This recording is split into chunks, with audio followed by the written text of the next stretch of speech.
पिछली कक्षा में हम लोगों ने इस अध्याय को शुरू किया था जो है लाइफ इन टाउन। यह अध्याय अध्याय संख्या 6 है, जो कि आप लोगों को आपकी कक्षा 7 में सामाजिक विज्ञान के तहत आने वाले इतिहास के अंतर्गत पढ़ना है। जो पढ़ाई हो रही है आप लोगों की और होगी वो पीएसबीआई के पाठ्यक्रम और पारस प्रकाशन के पुस्तक के अनुसार होगी। और यह पारस प्रकाशन पुस्तक का जो सामने दिख रहा है स्मार्ट बोर्ड के माध्यम से पृष्ठ संख्या 92 है, और यहीं से कुछ पन्ने आगे तक, कुछ पृष्ठ आगे तक यह अध्याय चलेगा। यह कक्षा दूसरा कक्षा है इस अध्याय का, और अब हम लोग आगे बढ़ते हुए बात करते हैं वहां से जहां पर हम लोगों ने पिछली कक्षा को रोका था, विराम दिया था। तो अब हम लोग बात करते हैं टाइप्स ऑफ टाउन की, यानी कि नगर के कितने प्रकार होते हैं या नगर कौन कौन से प्रकार के होते हैं, टाउन जो है वो किन किन टाइप्स के होते हैं, कैसे कैसे होते हैं, अब इसकी बात करते हैं। लिखा हुआ है the medieval town were of different type depending upon the function they perform. अगर हम मध्यांतर काल की बात करें, क्योंकि मैंने पिछली कक्षा में जब यह अध्याय शुरू हुआ था तो मैंने बताया था कि ये जो लाइफ इन द टाउन है ये नागरिक शास्त्र का एक अध्याय होना चाहिए और है भी। लेकिन अगर यह आप लोगों को इतिहास के तहत पढ़ाया जा रहा है तो हम लोग उन सारे टाउन और उन सारे टाउन वाले डेवलपमेंट की बात करेंगे, उन सारे विलेज वाले डेवलपमेंट की बात करेंगे जो इतिहास में हुआ है, जो भारतीय इतिहास और वैश्विक इतिहास के तहत हुआ है। क्योंकि हम लोगों को यह इतिहास में पढ़ना है तो ऐतिहासिक परिदृश्य में ही हम लोगों को इन सारी चीजों को देखना है।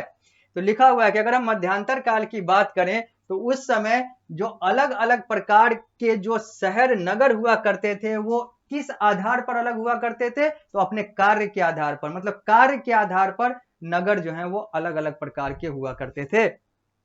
फॉर एग्जाम्पल, उदाहरण के तौर पे कोई कोर्ट टाउन हुआ करता था, तो कोई टेम्पल टाउन हुआ करता था, तो कोई पोर्ट टाउन, तो कोई ट्रेडिंग टाउन, ये सारा कुछ हुआ करता था।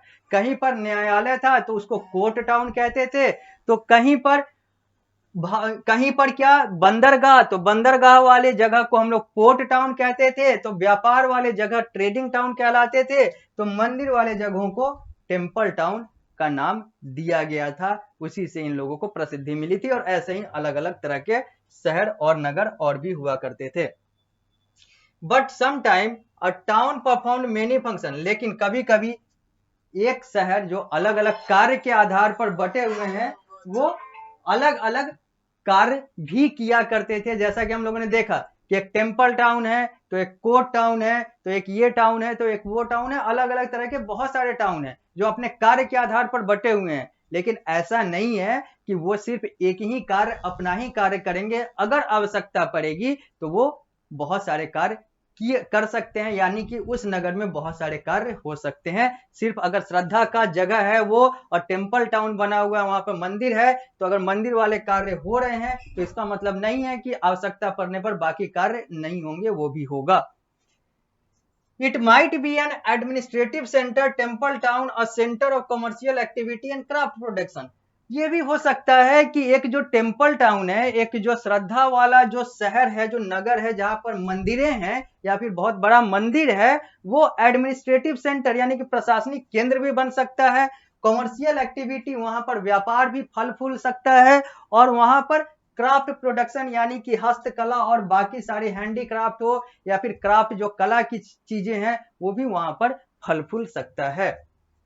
फॉर एग्जाम्पल, अगर हम उदाहरण के तौर पर देखें तो Hampi was the capital of Vijayanagara empire. Hampi जो है वो विजयनगर साम्राज्य का राजधानी हुआ करता था। It was an important trading town, और यह जो है एक महत्वपूर्ण व्यापारिक शहर, व्यापारिक नगर था।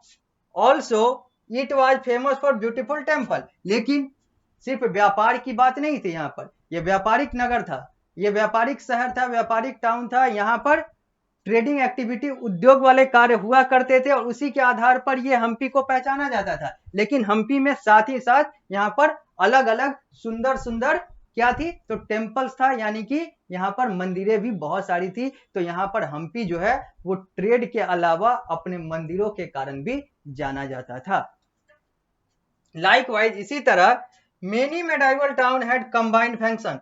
बहुत सारे जो मध्यांतर काल के जो टाउन थे वो बहुत सारे अलग अलग कार्य किया करते थे, अलग अलग कार्य वहां पर हुआ करते थे। यह एक मानचित्र दिया हुआ है जो आप लोगों को सामने स्मार्ट बोर्ड के माध्यम से पारस प्रकाशन पुस्तक का यह दिख रहा है। ये लिखा हुआ है important centre of trade and artisanal production.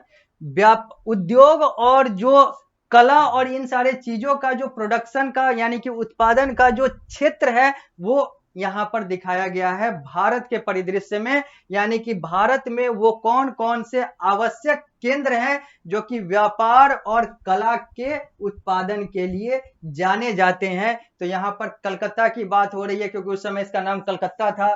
Murshidabad की बात हो रही है तो वृंदावन, अजमेर, पुष्कर, अहमदाबाद, सोमनाथ, बॉम्बे, बिदर, बरार, गोलकोंडा, बीजापुर और भी बहुत सारे यहाँ पर नगर दिए गए हुए हैं जैसे मद्रास, कांचीपुरम, तिरुवनंतपुरम, तिरुपति, मदुरई, ये सारी चीजें यहाँ पर दी गई हुई है, बताया गया हुआ है। ऊपर काबुल भी बताया गया हुआ है क्योंकि उस समय तो अफगानिस्तान की राजधानी जो अभी काबुल है, चाहे वो अफगानिस्तान हो चाहे वो म्यांमार हो, ये सब जो है भारत का हिस्सा हुआ करता था और उसी समय की बात है और उसी समय के हिसाब से यह मानचित्र दिया हुआ है। अब हम लोग आगे बढ़ते हैं और बात करते हैं कैपिटल टाउन्स की, यानी कि राजधानी वाले नगर की बात करते हैं। लिखा हुआ है Agra and Lahore were famous city due to the capital city and hence the centre of political power and administration. Agra और लाहौर तत्कालीन बात की जा रही है, भारत के परिदृश्य में बात की जा रही है क्योंकि उस समय लाहौर से लेकर आगरा ये सारे जो जगह थी, काबुल से लेकर पूरा म्यांमार यानी कि अफगानिस्तान से लेकर म्यांमार और ये सारी चीजें जो थी ये भारत के हिस्से थे। तो लिखा हुआ है यहाँ पर बेसिकली इन दो शहरों की बात कर रहे हैं। आज ये दोनों नगर जो है वो अलग अलग देश के हिस्से हो चुके हैं। आगरा जो है वो भारत में है तो लाहौर जो है वो पाकिस्तान में है। लेकिन उस समय की बात करें तो Agra and Lahore we are famous city due to the capital city. ये जो आगरा और लाहौर था ये इसलिए प्रसिद्ध था क्योंकि ये अपने अपने जगह की राजधानी थी और इसलिए ये दोनों जगह, चूंकि इन दोनों जगह का उदाहरण दिया गया हुआ है, तो ये दोनों जगह जो है पॉलिटिकल पावर और एडमिनिस्ट्रेशन के सेंटर बन चुके थे। यानी कि राजनीति और प्रशासन, राजनीतिक शक्ति और प्रशासनिक शक्ति के ये केंद्र बन चुके थे क्योंकि राजधानी थी। तो राजधानी का तो मतलब ही यही होता है।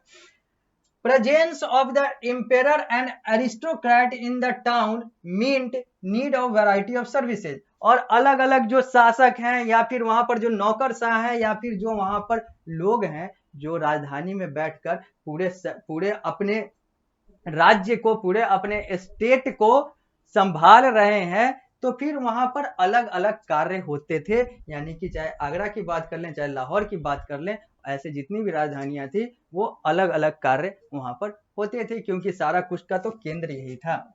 Artisan produced handicraft cloth for the house hold of noble. अब ये जो कलाकार थे, चाहे वो हस्तकला वाले हों चाहे वो मशीन वाले कला से अपना कार्य करते हो, ये सब जो है वो अपना कार्य करते थे और जो अलग अलग जगह पर ये अपना सामान बेचा करते थे। Grain from the village was sent to the treasury. और जो अनाज, जो धान वगैरह जो था, जो गांव से था, उसको एक जगह पर रखा जाता था, एक जगह पर उसको इकट्ठा करके सेफ तरीके से रखा जाता था, सुरक्षित तरीके से रखा जाता था। The emperor lived in the town and the town was enclosed bye a wall with get for entry and exit. और जो शासक हुआ करता था वो शहर में रहा करता था, यानी कि नगर में रहा करता था और हर नगर के अपने अपने द्वार हुआ करते थे जहां से कोई आ सकता था या फिर जा सकता था। यानी कि कोई कहीं से एंट्री नहीं कर सकता था या एग्जिट नहीं कर सकता था। हर नगर के अपने अपने द्वार थे एंट्री और एग्जिट के, वहीं से आया जाया जा सकता था। Market was also a part of attraction in this city. और ये जो कैपिटल सिटी, कैपिटल टाउन की जो बात हो रही है, ये और यहाँ पर जो बाजार थे ये भी यहाँ के आकर्षण के केंद्र थे, अट्रैक्शन के जगह थे जो कि अलग अलग लोगों को लुभाते थे। तो कैपिटल टाउन में हम लोगों ने देखा कि जितने भी कैपिटल टाउन थे वो पॉलिटिकल पावर और एडमिनिस्ट्रेशन के सेंटर बन चुके थे, राजनीतिक शक्ति और प्रशासनिक केंद्र बन चुके थे, इन दोनों के केंद्र बन चुके थे। यहाँ पर नौकरशाह से लेकर जो वहां का साम्राज्य का जो रूलर है, जो शासक है, वो सब यहीं पर रहा करता था। यहीं पर जो बड़े बड़े बाजार हुआ करते थे, सब आकर्षण के केंद्र बने हुए थे, और यहाँ पर एंट्री और एग्जिट का बैरियर था, यानी कि यहाँ पर एंट्री और एग्जिट के कुछ खास द्वार बने हुए थे, वहीं से आया या जाया जा सकता था। तो ये सारी चीजें जो है कैपिटल टाउन से जुड़ा हुआ कुछ तथ्य है। अब हम लोग बात करेंगे टेम्पल टाउन का, यानी कि उन सारे शहरों की, उन सारे नगरों की, उन सारे सिटीज की, उन सारे टाउन की बात करेंगे जो मंदिरों के लिए फेमस है। लेकिन इन सारी चीजों की बात हम लोग अगले कक्षा में करेंगे। इस कक्षा को यहीं पर विराम देते हैं, मिलते हैं अगली कक्षा में, तो इस अध्याय को यहीं से आगे बढ़ाएंगे।